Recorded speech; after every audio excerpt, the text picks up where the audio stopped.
Então, vamos fazer o seguinte, vamos fazer o rearranjamento de tal forma que a gente queira juntar, vamos fazer o rearranjamento, propor o rearranjamento de tal maneira que esse férmio aqui, esse estrinor, possa formar um bilinear com esses dois aqui, e esses dois estrinores aqui também se juntam. Então vamos rearranjar, por isso que a gente chama rearranjamento. Então vamos abrir essa expressão em termos das suas componentes. Aqui vai ficar, ó, psi alfa, star, águia. Aqui tem a matriz gama, alfa, beta. Gama e G são quaisquer matrizes. Quaisquer matrizes, qualquer toscotões. Gama. Sem qualquer restrição. Tá aqui. E vamos formar aqui a mesma coisa. Aqui vai ficar alfa, beta, que vai ficar o psi gama, star, G, gama, delta, e aqui um zeta, delta. Então a gente formou, isso aqui é um escalar, isso aqui é outro escalar. Muito bem. Vamos fazer o seguinte, vamos agora trazer, a gente vai querer juntar esse estrinor com esse. Então olha só, esse zeta, isso aqui é elemento de matriz, é um número. Mas esse zeta vai passar por esse campo fermiônico, vai trocar um sinal, anticomum. Depois esse zeta vai passar por esse. Então quando eu juntar aqui, quando eu trouxer o psi alfa star para cá, e vou trazer esse zeta delta para cá, então vai ficar psi alfa star zeta delta. Ele vai ter anticomutado duas vezes, então não vai ter troca de sinal. Aí, vamos deixar aqui. Agora, então eu trouxe esse aqui para junto desse, tá aqui. Agora, vamos deixar esses aqui. Eu vou passar esse para frente desse, porque a forma é sempre colocar o dagger na frente do que não tem dagger. Então, agora eu vou fazer uma permutação entre esses dois. Eu vou passar esse para cá. Então, vai aparecer um sinal menos, por causa dessa anticomutação. Então, vai ficar psi gama star, que beta. Troquei esses dois aqui. Isso aqui é um número, gama, alfa, beta, elemento de matriz, não tem problema nenhum, passar por onde quer que seja. E aqui o G, gama, delta. Então ficou mais ou menos assim. Esses aqui nós juntamos para cá, não teve problema de troca de sinal, porque esse aqui anticomutou com esse e anticomutou com esse. Mas aí agora, quando eu troquei esses dois, houve uma anticomutação que me gerou esse sinal menos. Então eu formei esse objeto aqui e esse objeto aqui. Agora, isso aqui tem a estrutura de uma matriz. Isso aqui é uma matriz, né? Que a gente pode chamar aquela matriz em que essa estrutura está dando a linha. Então, esse objeto aqui vai ser... Deixa eu colocar isso aqui.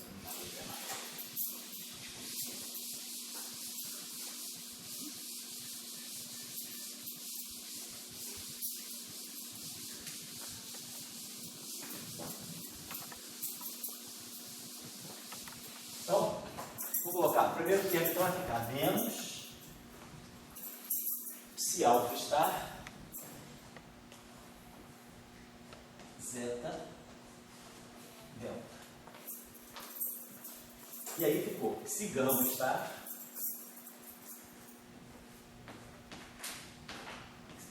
que beta gama alfa beta e G gama delta, né? Gama delta, vou colocar assim.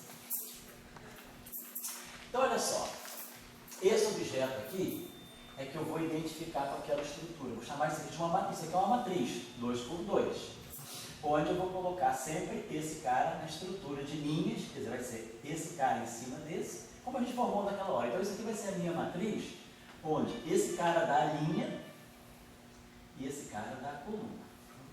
A única coisa que eu vou identificar isso vão ser dessa matriz.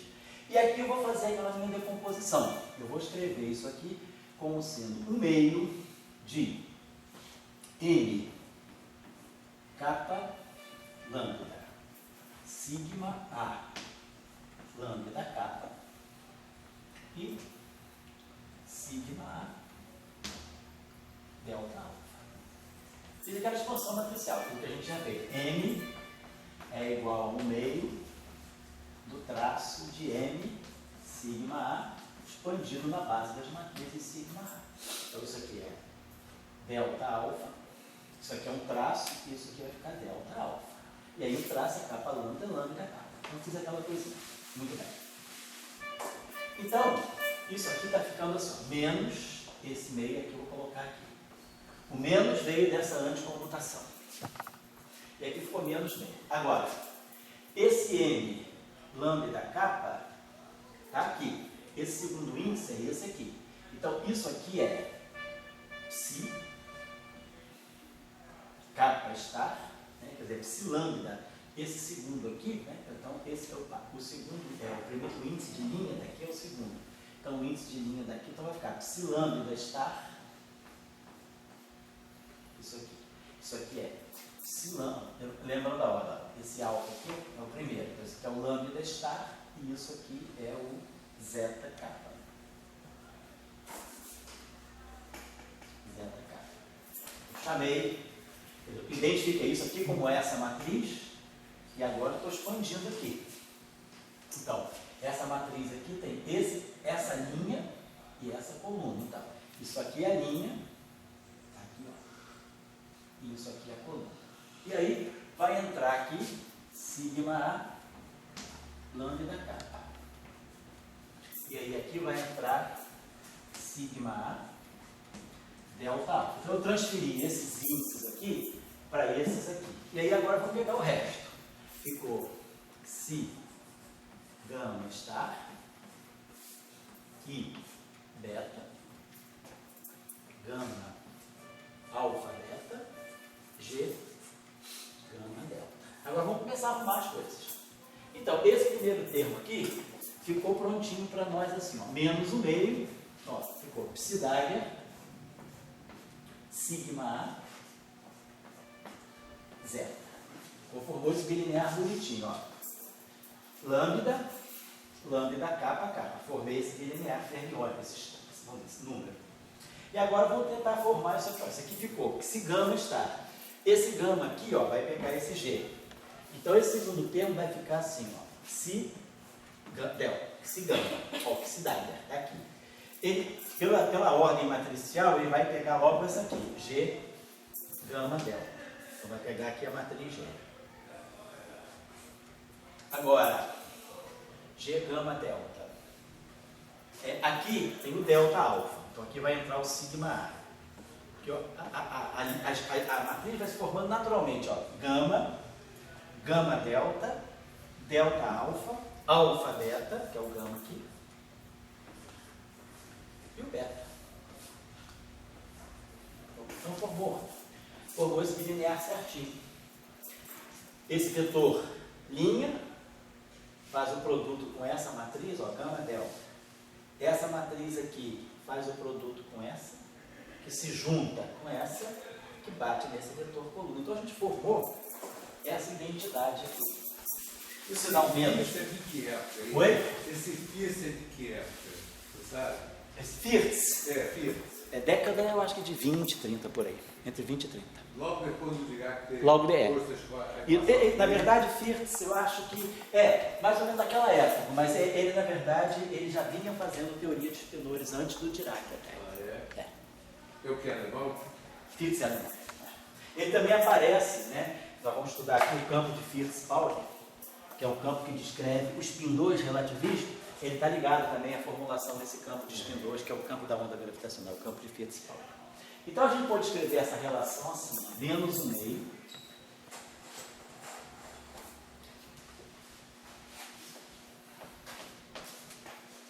aí ficou psi Dagger sigma zeta. Posso botar isso? Estou botando assim só para não ficar forçando a notação. Às vezes eu boto o índice em cima e embaixo. E aqui ficou psi Dagger. Aí ficou G sigma A gama, essa matriz vem para cá. E aqui o que, né? Então a gente formou o que a gente queria. A gente queria juntar esse férmio com esse férmio, esse spinor com esse spinor. Isso aí vale para qualquer coisa. Então, por exemplo, imagine que eu tivesse essa expressão aqui, ó. Psi Dagger, psi vezes psi Dagger Então esse resultado aqui é geral. Onde, claro, eu tenho que somar sobre todos os sigma i. Vai valer para A igual a 1, A igual a 2, quer dizer, sigma x, sigma y, sigma y, sigma z, identidade, identidade. Eu tenho que somar sobre A. Mas digamos que eu tivesse essa expressão aqui, que é psi psi ao quadrado. E eu vou aplicar essa expressão aqui do rearranjamento de φ. Então isso aqui vai ficar menos 1/2. Então isso aqui vai ficar, esse cara aqui, por acaso, é igual a isso. Vai ficar psi sigma A, psi. E aí, aqui a mesma coisa, o psi é o psi. O g é a identidade. Aqui vai ficar sigma A. E o gama também é identidade. Vai ficar assim. Então eu ganhei essa expressão aqui. Então isso aqui está me dizendo, do lado esquerdo eu tenho psi psi ao quadrado. Do lado direito eu tenho o quê? Menos 1/2. E aí esse sigma A pode ser a matriz identidade ou as matrizes de Pauli. Quando isso aqui for as matrizes de identidade, isso aqui vai ficar menos 1/2 do psi psi ao quadrado. Eu vou botar identidade aqui, identidade aqui. E depois eu vou botar as três matrizes de Pauli. I. Vai ficar menos 1/2 do psi sigma i, psi, vezes psi sigma i, psi. Eu estou agora varrendo os meus 4 i. São usando exatamente isso aqui. Essa expressão aqui é geral. Como o Henrique aí lembrou. Para qualquer gama e para qualquer G, qualquer espinoso. Isso aqui é completamente geral. Eu só simplesmente reescrevi, por isso que eu chamei de Fitts e rearranjamento de Fitts. E agora eu peguei, por acaso, uma expressão bem simples. E vou aplicar isso aqui. E aí aqui tudo bem. Então isso aqui, na verdade, ó, isso aqui é um vetor. Então isso aqui, na verdade, isso aqui é o quadrado, como se fosse isso aqui. Agora, esse menos aqui, junta com esse, vai dar um fator 3 meios aqui. E aí os dois se cancelam. Então a gente acabou mostrando um resultado interessante, que é o seguinte. Psi psi ao quadrado é menos 1/3 do psi sigma psi escalar psi sigma psi. A gente sabe que isso aqui se comporta como um vetor. Então a norma desse vetor ao quadrado é menos 1/3 disso aqui. Só para lembrar vocês, deixa eu apagar isso aqui.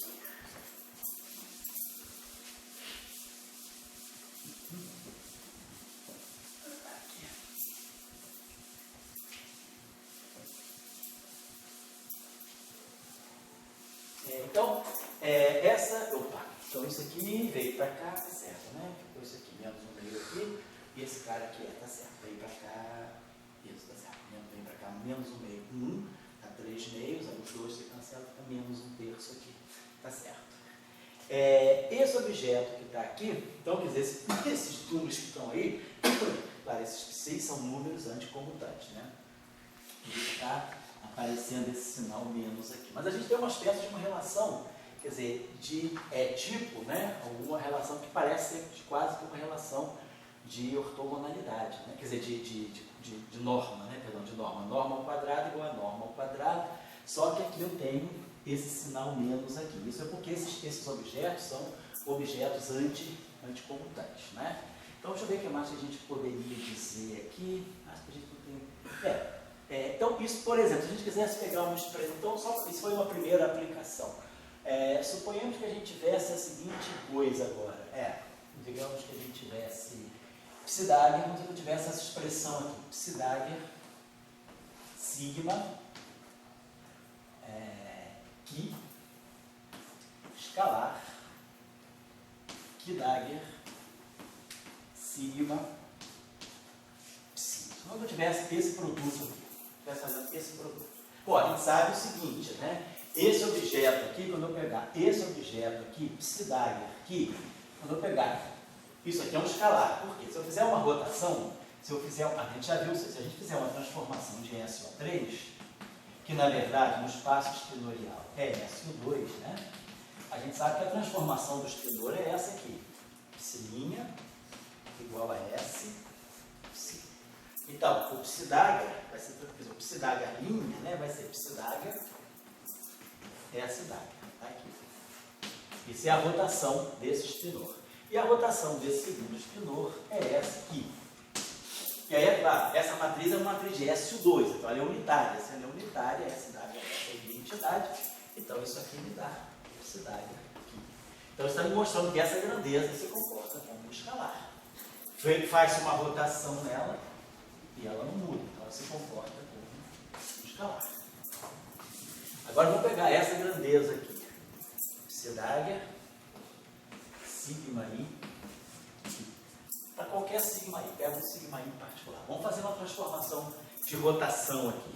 Então a transformação de rotação é uma transformação SU2. Então você vai fazer a transformação, você vai ficar psidaga, S daga. Aqui fica sigma i e o outro fica S aqui. Mas aí agora, anteriormente, nós tínhamos visto que a relação entre SU2 e SO3 é estabelecida por essa relação aqui. Isso aqui é R e J, sigma J. Então, isso aqui é um elemento de matriz, é um número. Então, isso aqui sai, posso botar ele aqui fora, vai ficar R e J. E aí eu vou ficar com psidaga, sigma J, psi. Ou seja, aqui, né? Isso aqui é exatamente a lei de transformação de um vetor sobre rotação. Se isso aqui tem um índice i, ele vai se transformar dessa forma sobre rotação. Então, o índice J. Então, esse objeto aqui, essa grandeza vetorial, ela é um vetor. Isso aqui é um vetor do espaço, né? Um vetor. E isso aqui, esse bilinear é outro vetor. Nós acabamos de mostrar que, se eu pegar um espinor qualquer, matriz de Pauli e espinor, isso aqui se comporta como as componentes do vetor. Eu peguei uma componente em particular. Para cada componente, eu vi que isso aqui é como se fosse um VI que vai num V'I, que é R e J, VJ. Então, nós mostramos que esses objetos se comportam como as componentes de um vetor. Então, por isso eu estou fazendo um produto escalar. Isso aqui, então, isso aqui, na verdade, isso aqui para nós é isso aqui, ó.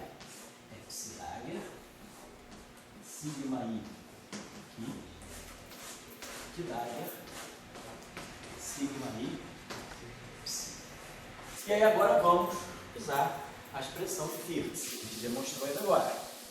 Vamos usar aquela expressão juntando psi com psi e o ki com ki.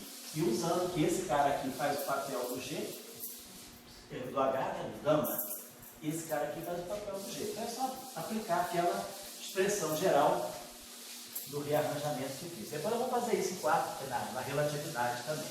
Isso aí é o rearranjamento de Firth no relativístico, né? Então vamos fazer isso aqui. Então isso aqui vamos usar aquela expressão lá. Vai ficar menos o meio. E aí eu vou juntar esse espinor com esse espinor aqui. Então vai ficar psidaga, sigma A, psi. Vou juntar esse último espinor, se junta com esse e faz um condensado com as matrizes sigma A. E esses aqui vão entrar G, sigma A e o gama que vem de lá. Então vai ficar psidaga, sigma I, sigma A,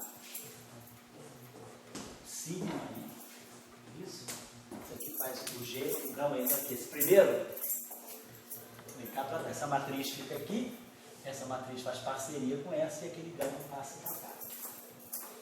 Então, e aqui vai ficar aqui.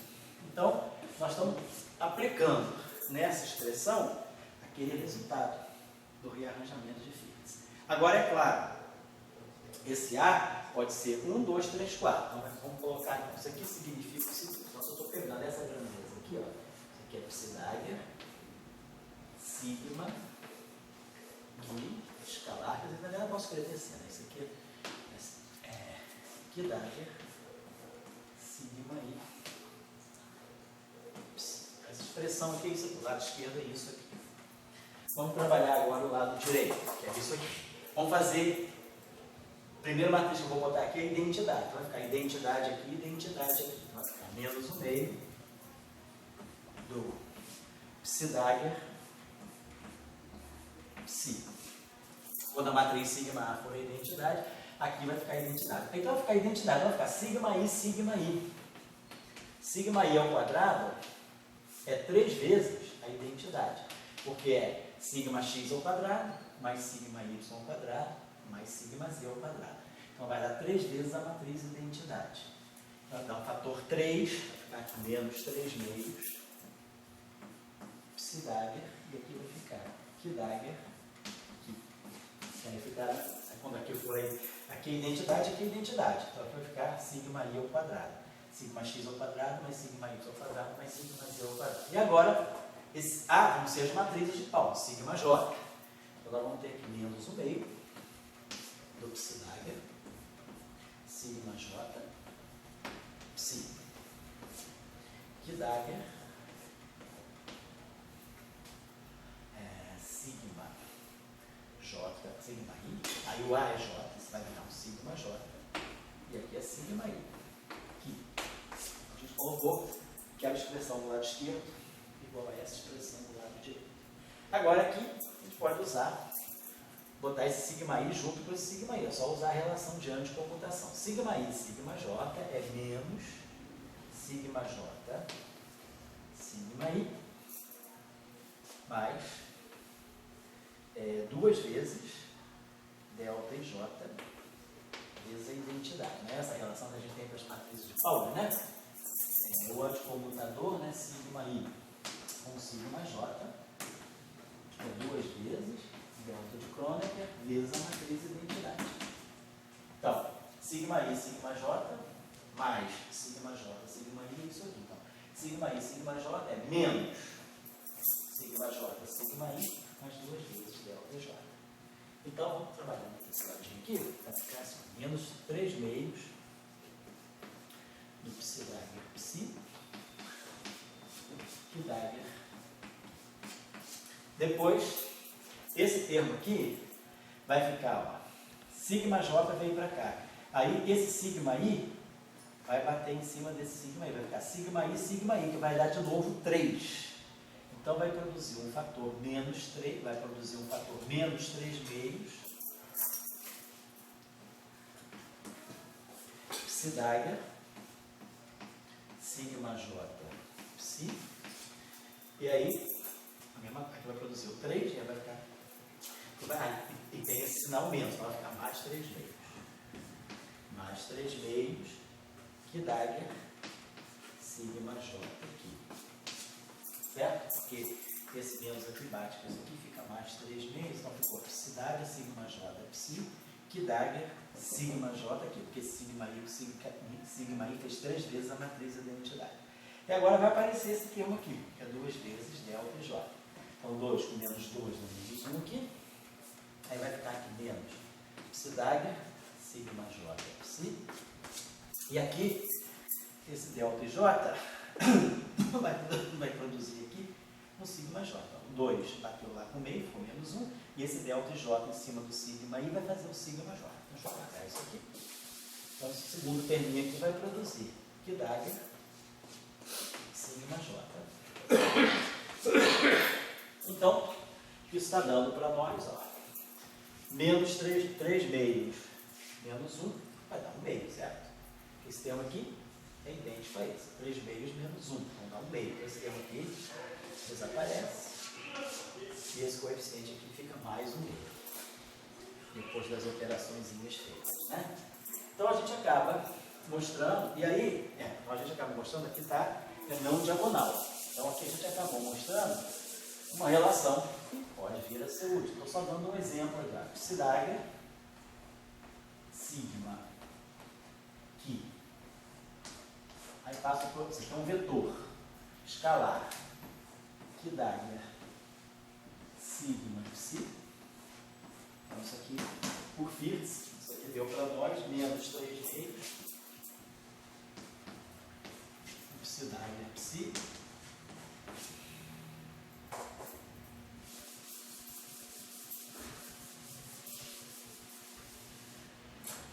Que dagger aqui. Baixo, mais 1 meio. aí aqui o termo diagonal. Aí no meio de psi dagger, sigma, psi, escalar, phi dagger, sigma. Então, relações desse tipo podem ser úteis em algumas circunstâncias. Por exemplo, no estudo de interação, para misturar, por exemplo, esse objeto aqui não é diagonal, um ferro. Eu tenho espinores mistos, ao passo que aqui eu consegui colocar tudo em forma diagonal. Psi com psi, Ki com Ki. Psi com psi, Ki com Ki.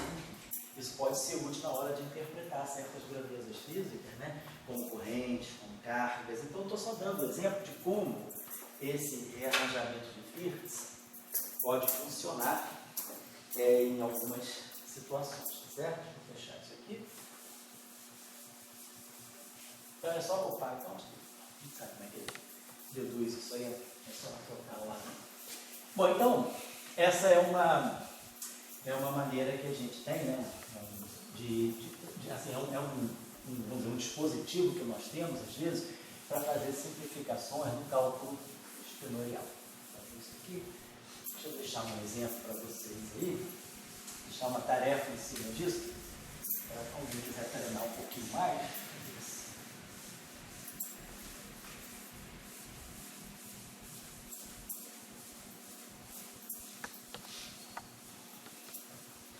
Digamos que a gente faça isso aqui.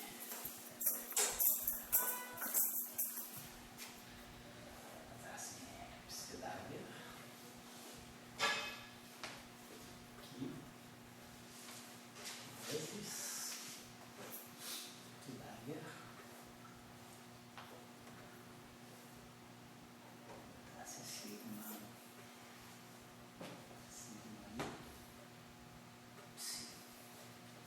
Então, isso aqui é uma grandeza que se comporta no final do dia como um vetor. Isso aqui é um escalar, isso aqui é a milésima componente de um vetor. Então, isso aqui que está aqui para nós, isso aqui se comporta como um vetor VI. E a gente vai querer reescrever esse vetor VI fazendo a diagonalização no setor fermiônico. Então, a tarefa, né, é usar o Firth, né, para diagonalizar os bilineares. Então, quer dizer, utilizar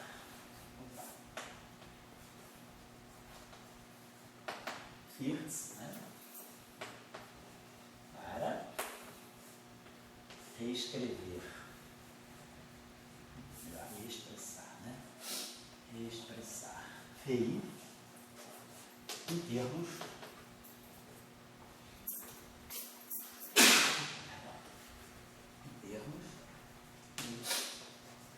condensados diagonais dos férmions dos espinores psi.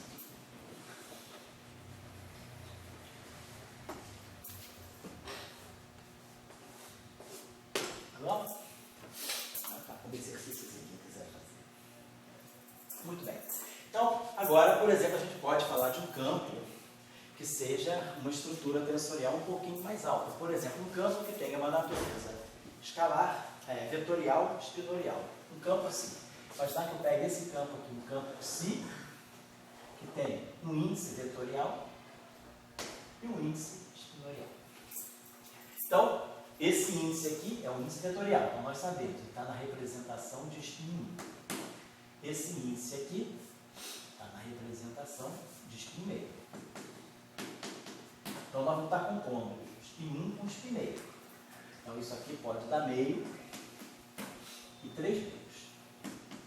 Então, esse campo aqui, quantas componentes ele tem? Ele tem 3 vezes 2, 6 componentes. Tem 6 componentes.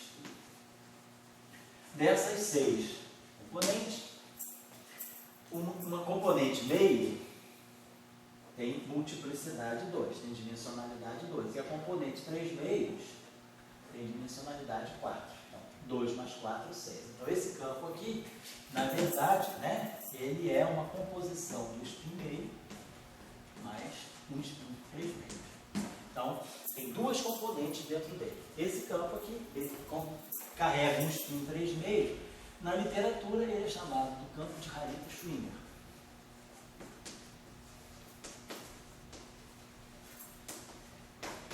esse cara, claro que aqui é na versão não relativística. Estão fazendo SO3, estão ainda no grupo de Lorentz, mas é uma versão não relativista. Então esse campo é o campo de Harry-Schmidt, ele é usado na supergravidade para descrever aquela partícula que nós chamamos de gravitina.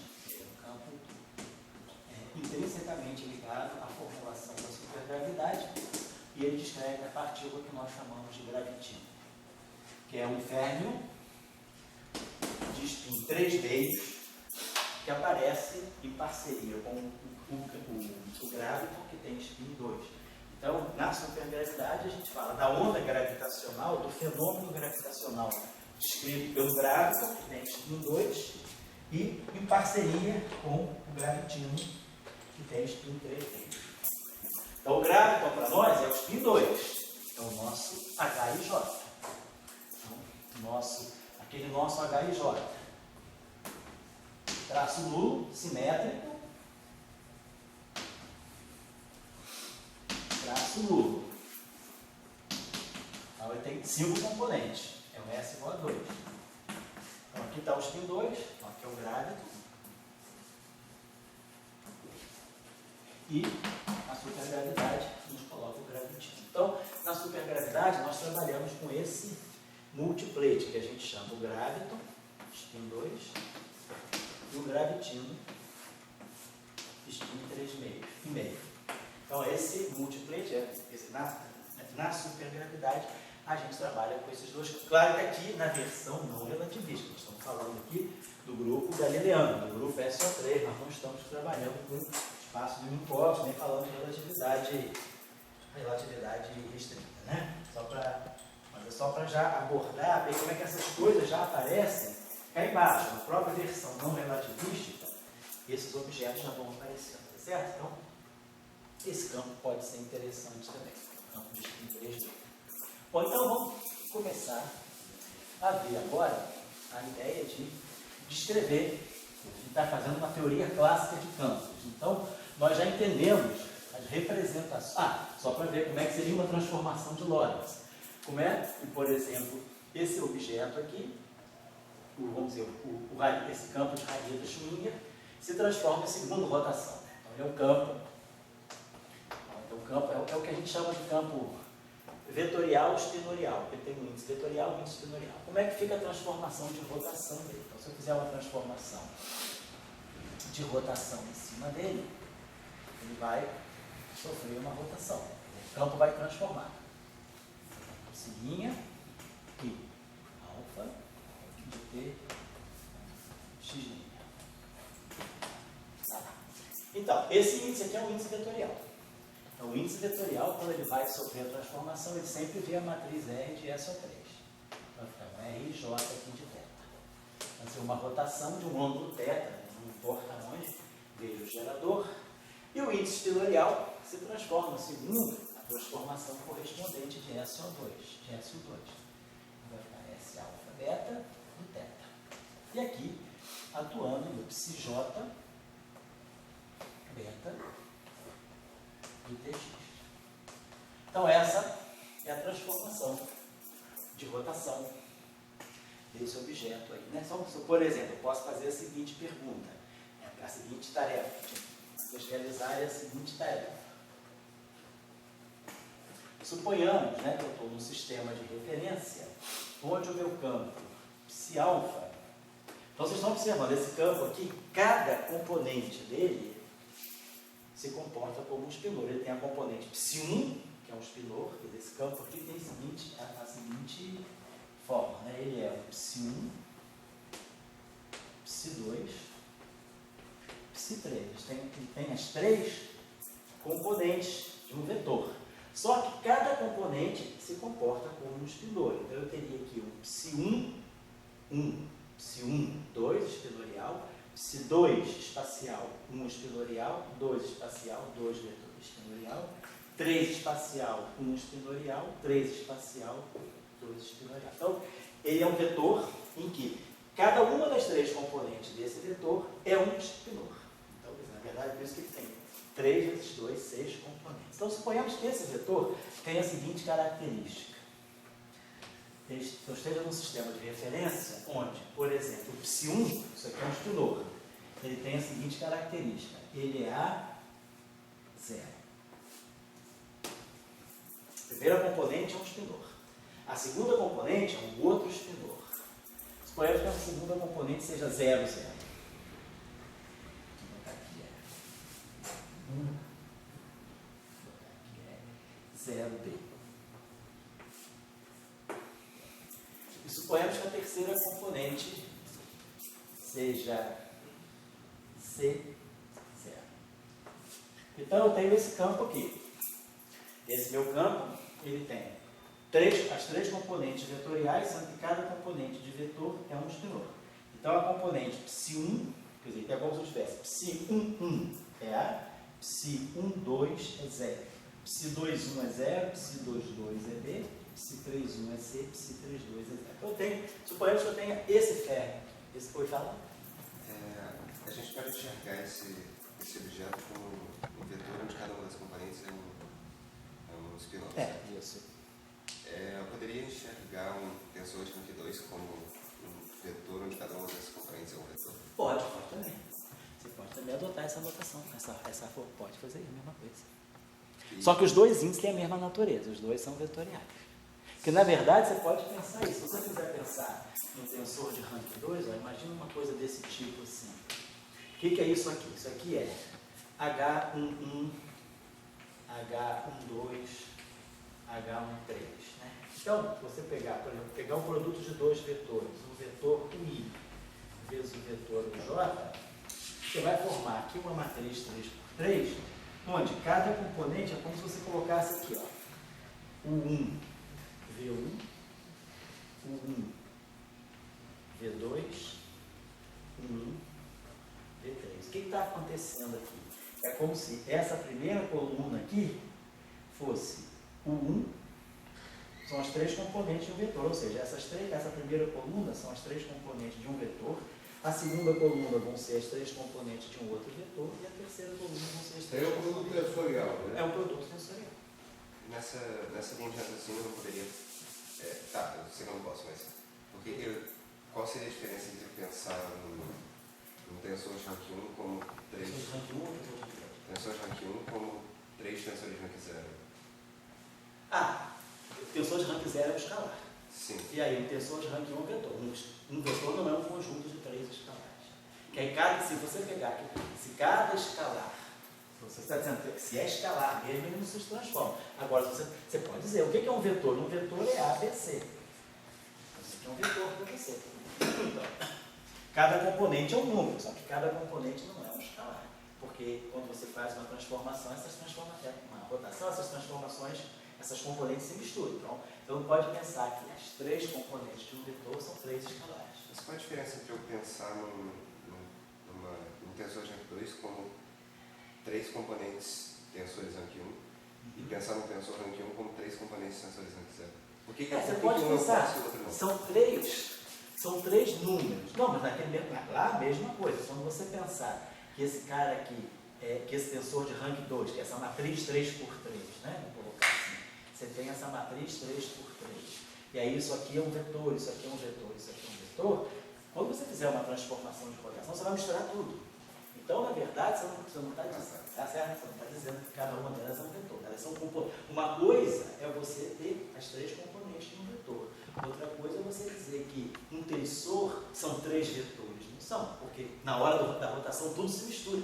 Ali é a mesma coisa? Se eu fizer uma operação, eu posso acabar misturando as componentes? Você vai misturar tudo. O exercício é esse. Perfeito. Entendi tua dúvida. E se você fizer uma rotação agora, você vai começar a misturar todo mundo. Esse espinor vai se comunicar com esse. Então, esse foi o exercício, eu estou dizendo. Imagina que eu pego esse campo de radieta Schwinger, estou num sistema de referência, eu escolho meu sistema de eixos de tal maneira que esse espinor, que tem 6 componentes, as 6 componentes são essas, A0, 0B e C0. Então, perfeito. Aí agora eu falo, vamos fazer uma rotação, realizar uma rotação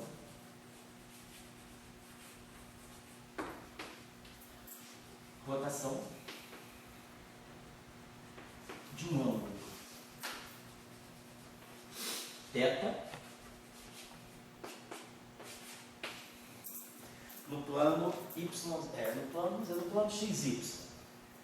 E torno do eixo dos eixos, né? No plano XY. Então, se você vai fazer uma rotação no plano XY, você vai fazer uma rotação em torno do eixo dos eixos.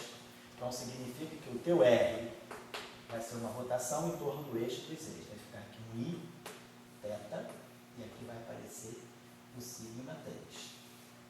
E o teu S, que é a mesma rotação no setor espinorial, vai ser uma rotação de um ângulo θ no eixo dos eixos. Né? Então, o gerador é sigma 3 sobre 2.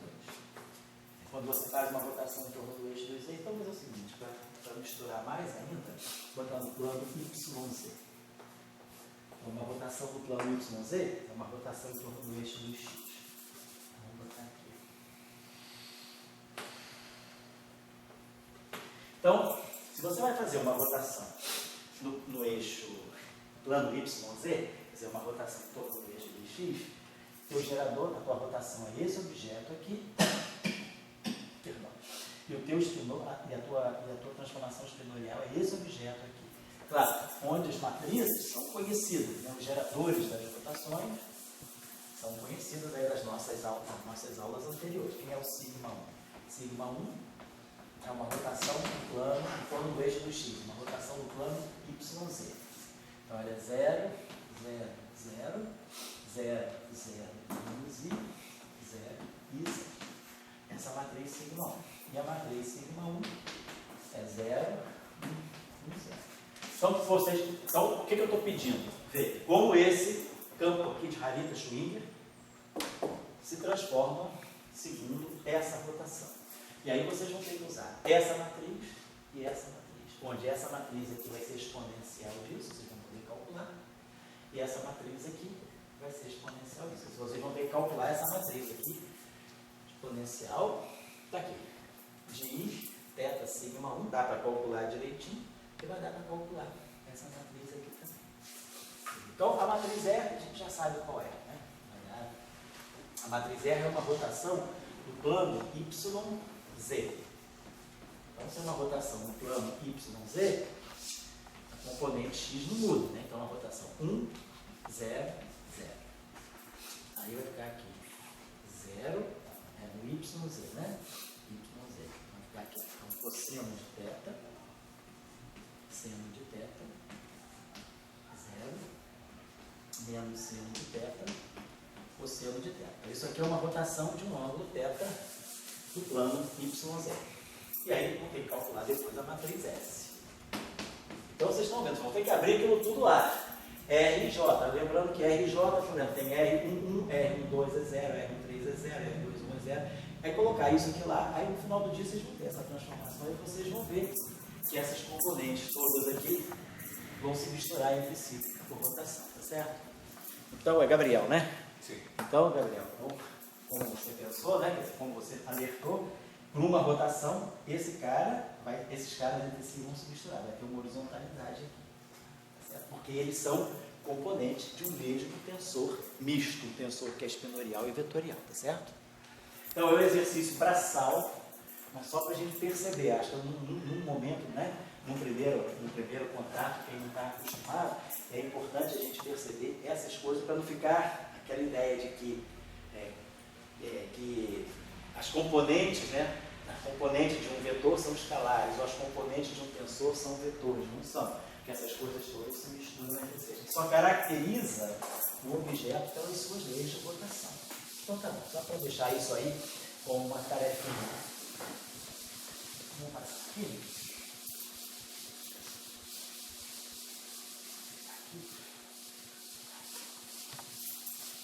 Bom, agora vamos começar então a pensar naquilo que é uma teoria clássica de campos. A teoria clássica de campos, a gente vai imaginar que a gente vai sempre, né? Nós já falamos dos campos covariantes, né? Que são essas representações, as representações tensoriais e as representações espinoriais. Vou começar a fazer aqui a descrição, então, daquilo que nós vamos entender como elemento básico para nós, que é a formulação lagrangiana. Então, nós vamos imaginar, lembrando lá da mecânica clássica. Na mecânica clássica, né, a nossa ideia, quer dizer, a nossa formulação de trabalho, na formulação lagrangiana, é pensar o seguinte: eu tenho um certo sistema físico de partículas, estou falando de uma mecânica discreta, sistema de partículas, né? Então a gente tem um sistema de partículas, e aí a esse sistema de partículas tem um certo número de graus de liberdade, tem um certo sistema que tem um certo número de graus de liberdade, e eu associo coordenadas generalizadas, QI, e associadas a essas coordenadas, em princípio, nós teríamos velocidades generalizadas, né? E aí a gente escreve aquilo que a gente chama de lagrangiano, né? Que vai depender das coordenadas, das velocidades e, eventualmente, pode depender também do tempo.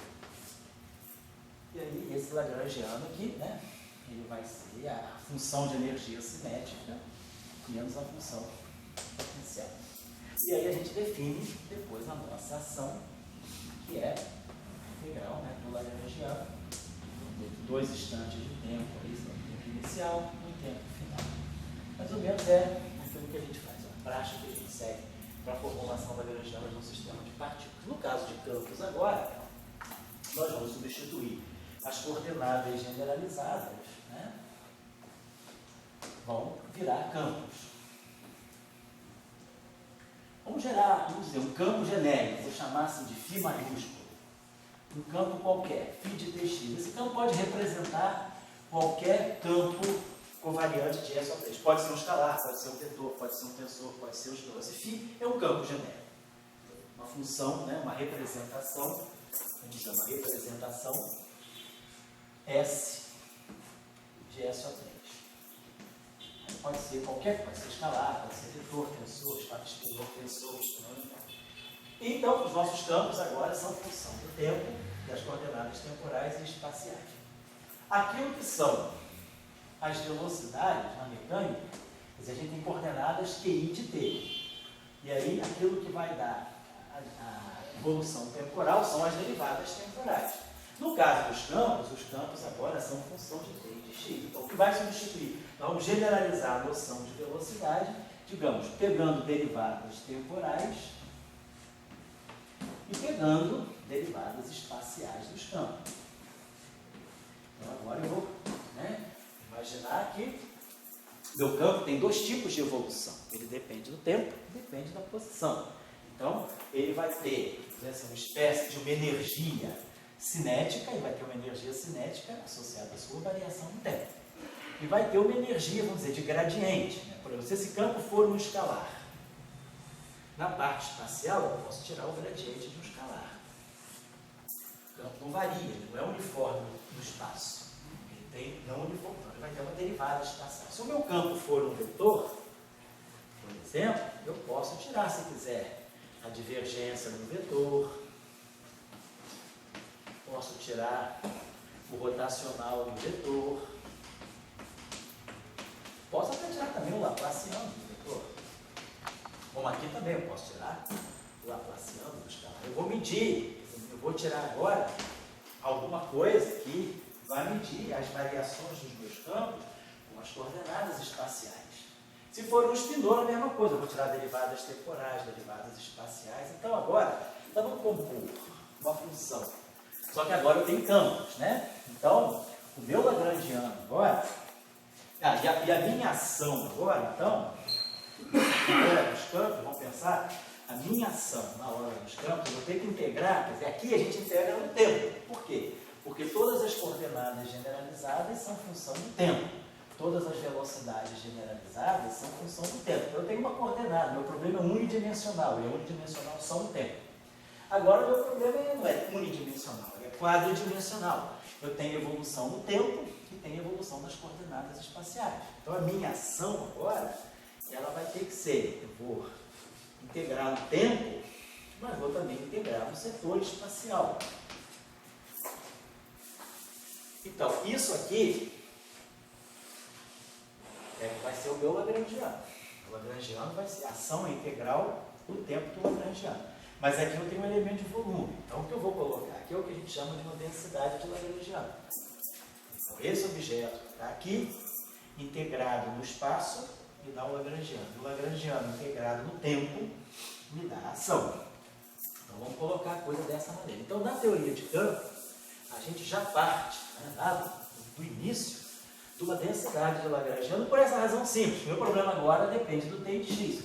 Claro, se eu estiver trabalhando num mundo planar, não tem dimensão z, aqui eu vou botar só as coordenadas espaciais, dx e dy. Eu estou imaginando que eu estou em 3 dimensões espaciais, dx, dy, dz.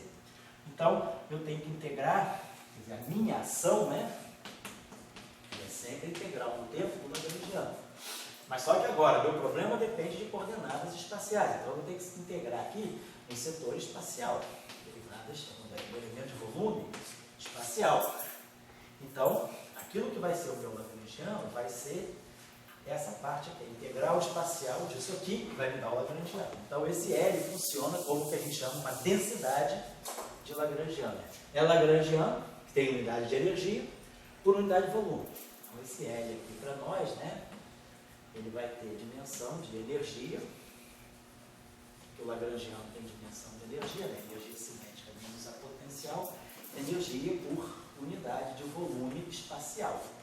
Volume espacial vai depender de quantas dimensões espaciais eu tenho. Se são 3, se são 2. O meu problema é bidimensional. Uma derivada temporal, uma derivada espacial. Poderia ser o problema de campos bidimensionais, tá certo? Oi? Eu não entendi direito como uma coordenada generalizada pode virar um campo. O que é a coordenada generalizada? Pois é, você tem que olhar o que é o teu sistema. Por exemplo, se o teu sistema no caso da partícula, você já tem a partícula, você sabe o que é a partícula. Então, você vai dar apenas a posição e a velocidade dela. Mas no caso de um campo, o campo é um sistema contínuo. Então, o que é esse campo? Esse campo é um conjunto, é uma radiação, é uma distribuição de energia e momento que está pelo espaço. Imagina que você tem uma distribuição no caso da onda eletromagnética. O que é a onda eletromagnética para você? Como é que você caracteriza a onda eletromagnética? Você não caracteriza a onda eletromagnética dando a coordenada da partícula fóton. Você caracteriza a onda eletromagnética pelo campo eletromagnético, pelo potencial, ou pelos campos R e B. Tem uma onda eletromagnética monocromática, plana, se propagando ao longo do eixo do X, aí você tem o campo E, o campo B e o vetor de onda. Ou você pode descrever, claro, em termos dos potenciais. E menos gradiente de φ dt e B rotacional de A. Você pode descrever a onda eletromagnética pelos potenciais ou pelos campos. Mas você sabe que você está diante de um sistema que você vai descrevê-lo por campos vetoriais, por exemplo. No caso do campo espinorial, você tem um sistema de elétrons. Então, você não vai poder descrever por um vetor. O elétron não é descrito por um vetor. É descrito por um vector, por um superior. Então, a coordenada generalizada da partícula, você já sabe o que é a partícula. No caso do campo, você vai justamente o que faz o campo, né? O campo é uma coordenada generalizada de um sistema contínuo. Campo gravitacional, a onda gravitacional. Como é que você vai descrever a onda gravitacional? Você vai descrever por um campo tensorial. Por quê? Porque essa onda tem momento quadrupolar. Você sabe as características da onda. Ela deve ter spin 2. Então, eu vou descrever por um tensor que acomode essas informações. Então, a gente começa, né? Só voltando Pode falar. quer dizer, você tem a coordenada generalizada, ela especifica a partícula. Isso, específico. Agora, nada de grau onda. de verdade da partícula. Nada Da onda. Nada da onda. O campo especifica a onda. Especifica uma onda. Agora, quando Como a distribuição de energia. Quer dizer, o campo, ele está descrevendo para você, ele pode não descrever uma partícula. Geralmente, a gente na teoria quântica de campos, a gente gosta de associar campo a partícula e partícula a onda. Mas não necessariamente. Você pode ter um campo que não tenha representação em partícula. Ele é um campo, ele simplesmente é uma distribuição contínua de energia e momento que vai espaço afora. Agora, alguns campos, você associa esse campo também a partícula. Mas o campo é uma coisa mais geral, uma estrutura mais abstrata. É uma distribuição de energia e momento que se propaga pelo espaço ou que está estática no espaço, no campo de uma carga putiforme, no campo eletrostático. Você tem uma deformação que se estabeleceu no espaço. Mas aí como é que essa relação? Você botou Q e vai para campos. Quer dizer, não é que tem uma relação de uma com a outra. Não. É apenas uma extensão do conceito. Extensão, né? Extensão do conceito. O campo é uma coordenada generalizada de um sistema contínuo.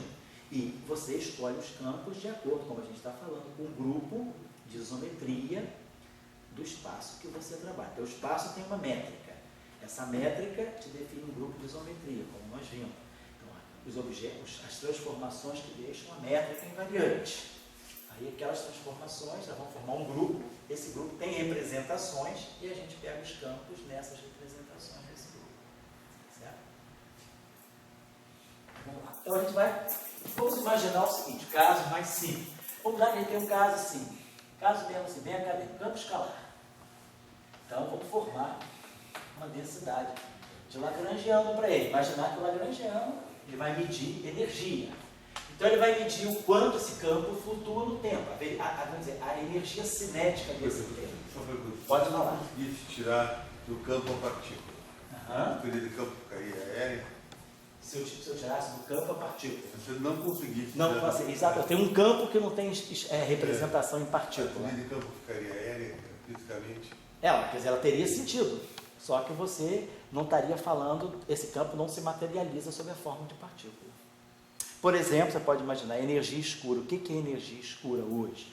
Ela pode ser um campo, que é uma distribuição de energia. Você pode ter um campo que descreva a energia escura, mas que não necessariamente tem uma partícula de energia escura, vamos dizer assim. Ah, que daí fecha nesse sentido, né? Fecha nesse sentido. Agora, digamos, então quer dizer, essas coisas são postulações. Claro, são abstrações que a gente vai fazer. Quer dizer, a origem do campo, se você não tivesse, vamos dizer, essas rotações, essa simetria, você não podia entrar com um campo assim. Aí você baseia, quer dizer, está implícito em tudo a ideia de uma simetria, que você vai escrever alguma coisa que é simétrica sobre rotações, sobre grupo de isometria. Por exemplo, no século XIX, o Navier-Stokes pegou o campo de velocidade. Ele chamava de campo. Campo de velocidade, Mas, digamos, daí já tinha o vezes x e t, né? Isso. Mas, digamos, esse teu φ de tx, ele tem a relação da pode representar aquilo também. Mas, digamos, a diferença do Navier-Stokes é a rotação. É o grupo. É o grupo. Aí você tem uma equação de campo, uma equação diferencial fora de vamos dizer assim, de uma descrição que está toda organizada em termos de um Lagrangiano, que é invariante, tem um grupo de rotações, os campos são coordenados, são representações desse grupo. Tá? E você diria mais ou menos que o pessoal pegou no Navier-Stokes, quer dizer, do Navier-Stokes o pessoal vê um Tx, eles passaram, vamos dizer assim, para um E de Tx. Isso. E daí começou esse E com Tx a ter, como Tx era um campo. Isso, né? é um campo escalar, um campo vetorial, um campo elétrico, por exemplo. Isso. Mas digamos, faltava essa, vamos dizer, essa coisa de botânica, né, de classificatório, né? Isso. Classificação As representações. de representações. Isso. E aí essa coisa... Esse foi um passo grande. Você escolheu os campos como representações irredutíveis do grupo de isometria. Você tem um espaço e tem uma métrica. Essa métrica é invariante sobre transformações. Essas transformações formam um grupo. E os campos você vai escolher como sendo representações desse grupo. Você se lembra o nome do cara que falou que fez a primeira representação dos animais? Não. Antes do Darwin? Não foi Darwin. Não, antes do Darwin você disse? Não sei não lembro não. Eu vi assim um tipo de classificação dos animais.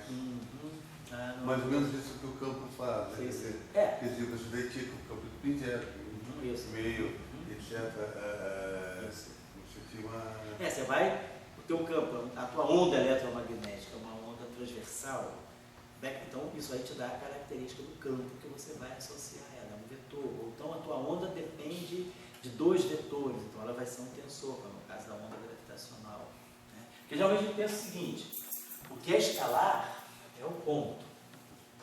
O vetor, né, o campo vetorial, ele já tem uma estrutura, vamos dizer assim, de dipolo. O tensor, ele já tem dois vetores dentro de si, é como se ele fosse uma estrutura de quadrupolo. Então a gente geralmente pensa, né, que a estrutura monopolar, né, o monopolo é o escalar. O vetor, quer dizer, o vetor, né, não mais o ponto, mas o objeto estendido, é o dipolo. Quer dizer, o dipolo, isso aqui é o monopolo, é o escalar. O dipolo é o vetor. O quadrupolo é o tensor. Então, dependendo do tipo de onda, a minha onda é uma onda escalar, é uma onda que eu não preciso dar, ela se propaga sem eu precisar fixar a direção. Tipo, é um campo de temperatura.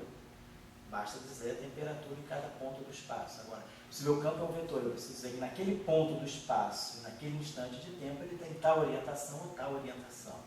Ou então, se o meu campo é tensorial, naquele ponto e naquela posição espacial, ele tem duas orientações em relação ao sistema de eixos. Ele tem essa estrutura aqui de dois vetores, né? Então, pelo tipo da onda, quer dizer, a onda gravitacional é uma onda quadrupolar. Você não vai associar ela em vetor, vai associar ela em tensor. Então, por exemplo, agora aquela pergunta clássica. Não, pode. Você, digamos, está em nova ciência ou está em física de Galileu.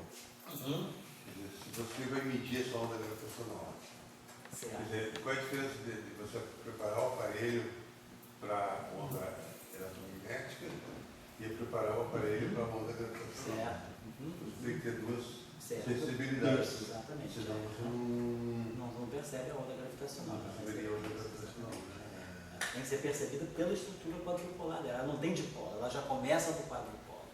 Ao passo que a onda eletromagnética não. Ela tem a estrutura monopolar e tem a estrutura dipolar. Tá? Então você tem a carga elétrica, né? Então, é pelo vetor. Pelo vetor. Trabalhar com o vetor político. Isso, exato. Então, por exemplo, vamos dizer que eu construí um modelo só com campo escalar. Então, tudo bem, isso aqui está me dando conta da energia cinética. Podemos até botar um meio, se quiser, aqui, um meio de alguma coisa. Então, isso aqui é uma energia cinética. Depois, eu posso ter, sei lá, então eu posso botar parâmetros aqui. Não estou falando de massa, mas vou colocar aqui um parâmetro alfa, que vai medir o quanto esse campo varia no tempo, a energia cinética dele, é quanto o campo está variando no tempo. Depois eu posso ter uma energia associada. Esse campo é um escalar, ele varia no espaço. Então ele pode ter também uma energia, vamos dizer assim, associada ao seu gradiente.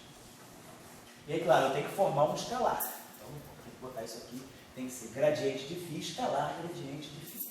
Gradiente de φ, escalar, gradiente de φ.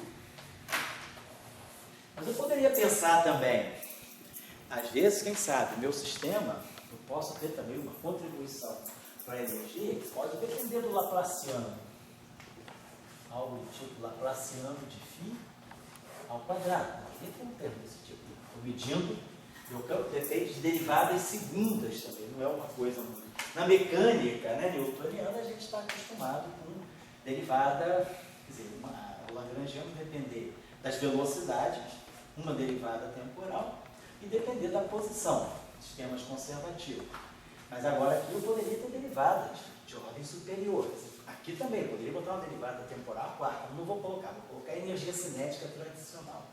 Aqui seria o análogo dessa energia cinética, uma derivada espacial e uma derivada espacial, uma derivada temporal e uma derivada temporal. Mas poderia colocar um termo desse tipo. O que esse termo aqui poderia estar me dizendo? Vamos ver. Poderia colocar um outro termo aqui, sei lá, um termo assim, um parâmetro xi, e o próprio campo ao quadrado. Isso aqui seria tipo uma energia potencial. Essa parte da energia aí, ela não depende do campo derivar, ter dependência espaço-real ou temporal. Mesmo que o campo seja constante, essa parte aqui contribui. É que nem no caso, por exemplo, do oscilador harmônico. Nós temos o meio de mx ponto ao quadrado menos o v de x. Quer dizer, essa energia aqui depende da velocidade, depende da derivada temporal da coordenada.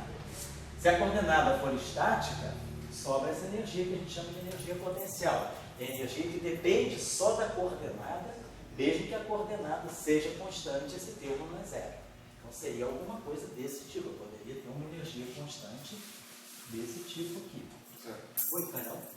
Você precisa necessariamente de dependência quadrática, né? Você precisa necessariamente de dependência Não, quadrática? pode botar mais. Eu ia até colocar aqui, onde a gente pudesse colocar aqui um termo que fosse assim, lambda, por exemplo, Φ3 mais zeta Φ4. Ele tem um potencial tipo anarmônico. Não necessariamente só quadrático, não é um oscilador, vamos dizer. Tá, não tem que ser botou o Laplaciano ao quadrado. Aqui? Que eu quero ver, vamos ver o que isso vai dar para nós. Vamos ver qual vai ser o significado disso. Certo? Então você está colocando, quer dizer, você pode modelar desse modo. Depois você vai ver se você pode fazer campo igual a zero, por exemplo, não vai ser tão interessante ter o campo. Que significado isso vai ter para nós, por exemplo? O que é importante do campo? É saber qual é a sua equação de movimento. Saber a sua equação de movimento, vamos dizer assim, é saber como ele se propaga. Isso vai te dar uma relação de dispersão. Como é que o campo se propaga? Qual é a relação, se ele é uma onda, qual é a relação entre a frequência, o comprimento de onda e o vetor de onda? Quando a gente propaga uma relação aí, propaga a onda eletromagnética, fica claro para nós que ômega 2, né, é módulo de K ao quadrado C2. Então a gente fixa uma relação entre a frequência, né, quer dizer, ômega é igual a módulo de K vezes C. Módulo de K é 2π sobre lambda. Então a gente tira uma relação entre, por exemplo, isso aqui a gente pode chamar de 2π vezes a frequência normal, e ele tem que lambda ni, por exemplo, é igual a C. Então a gente tira uma relação entre frequência, comprimento de onda e velocidade. Essas são as relações de dispersão. Então, para mim é importante ver depois como é que esse campo se propaga. E aí ver a relação de dispersão. Então, essas derivadas, elas vão estar mexendo na relação entre frequência e comprimento de onda, e aí você vai ver se elas vão ser realmente importantes ou não. Tá? No caso da onda eletromagnética, por exemplo, se você acrescentasse um termo desse tipo aqui, por exemplo, você mexeu na relação entre frequência e comprimento de onda, colocando esse termo aqui. O que esse termo está significando para você? O que esse termo poderia estar dizendo nas equações de Maxwell, por exemplo? Então, isso que a gente está querendo desenvolver um pouco esse feeling, né? Então, vamos dizer que a gente colocasse essa proposta. Se alguém quiser, e outro pode também ter, você pode agora ir para casa, pensar e trazer amanhã. Eu estou dizendo o seguinte, uma coisa bem óbvia, assim, bem imediata, que é energia cinética. Isso aqui seria a generalização espacial da energia cinética do campo. O campo agora não depende só de T, ele depende de X também, a posição. Então ele tem uma energia associada à sua variação espacial. Pode ser um campo que, num dado ponto do espaço, ele varie muito no tempo. Mas pode ser que a variação espacial dele seja muito suave. Quer dizer, um campo que tem uma variação espacial muito suave, um campo bem, um comprimento de onda bem grande. Então, por exemplo, se eu olhar essas derivadas, ó, esse termo aqui, ele está medindo a derivada segunda do campo. Então, esse termo aqui, se a gente for pensar no espaço dos momentos, a gente sabe que uma derivada temporal no espaço de Fourier corresponde a uma frequência. Uma derivada espacial no espaço de Fourier corresponde ao vetor de onda. O gradiente, né, vira o vetor de onda. O vetor de onda é o inverso, em termos dimensionais, é o inverso do comprimento de onda. Então, se eu tiver esse termo aqui, ele vai depender, no espaço de Fourier, a gente poderia olhar, ele vai depender do vetor de onda ao quadrado, que o gradiente aqui, ó, isso aqui é como se eu olhasse no espaço de Fourier, isso aqui vai me dar o momento, o vetor de onda, vezes o campo, vetor de onda, vezes a transformada de Fourier do campo. Então ele está medindo alguma coisa que é o vetor de onda. O vetor de onda é momento. A gente sabe da associação entre onda e partícula, né? Que H cortado K é o P. Então, na verdade, o vetor de onda é uma medida, vamos dizer, do momento da onda. Então, esse termo aqui tem momento ao quadrado, que é K vezes K. Esse termo aqui teria momento à quarta potência. É Laplaciano, é P2. Mas isso aqui está ao quadrado, então é P4. Então, se você tiver um regime em que o campo tem comprimento, tem muito momento, né? Ou seja, ele tem um comprimento de onda, né? O momento de onda dele, o vetor de onda dele é grande, ele tem muito momento, ele tem muito K. Então, no limite de grande momento ou de baixo comprimento de onda, esse termo é dominante. Então, você pode estar num regime em que teu campo, se você tiver um termo desse, se você não tiver esse termo aqui é tudo.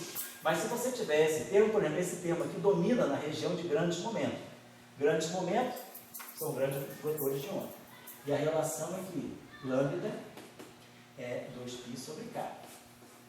Então, grande momento, grande vetor de onda, pequeno comprimento de onda. Então, se você estiver analisando esse campo na região de altas frequências, ou seja, baixo comprimento de onda, esse termo aqui é dominante sobre esse. Então, às vezes, você coloca mais termos, porque você pode querer estudar o campo da região de grandes comprimentos de onda, de altas frequências, de baixas frequências. Isso tudo vai ficar mais ou menos claro aos pouquinhos. A gente vai trabalhar. Então, quer dizer, quando você monta, geralmente a gente está acostumado assim, pega o exemplo pronto do livro. Aí o cara já pensou por você, ele só te dá e aí você faz o cálculo, né? Mas você imaginar que você que vai ter que propor o teu Lagrangiano. Você não vai imaginar que vão te dar um Lagrangiano. Você que vai ter que propor. E aí você vai ter que estudar. Eu quero estudar meu campo na região dos grandes comprimentos de onda, na região de baixos comprimentos de onda, porque a gente, em física de altas energias, a gente associa grande frequência, frequência e energia. A nossa cabeça vai de Fourier. Então, derivada temporal está ligada à frequência. H cortado ômega é energia. Então, altas derivadas temporais, derivada temporal muito significativa significa alta frequência, que significa alta energia. É igual a H cortado ômega. Gradiente, no espaço de Fourier, significa vetor de onda. Vetor de onda em módulo vai com 1 sobre comprimento de onda. E isso aqui, H cortado K é momento. Então, muita variação no gradiente, o campo que tem uma variação espacial muito acentuada, o gradiente é muito grande, ele tem muito K, tem muito momento, tem baixo comprimento de onda. E aí você pode precisar de termos com mais ou menos derivada, porque pode ser que o teu campo ele tem uma contribuição muito significativa na região de baixos comprimentos de onda, ou seja, de altos momentos. Então, na região de altos momentos, esse termo domina sobre esse. Então, você precisa colocar tudo, porque o campo não tem um comportamento só. Ele não depende só de uma derivada. Então, ele pode ter dois comportamentos muito distintos. Agora, se você estiver olhando na região de baixíssimos momentos,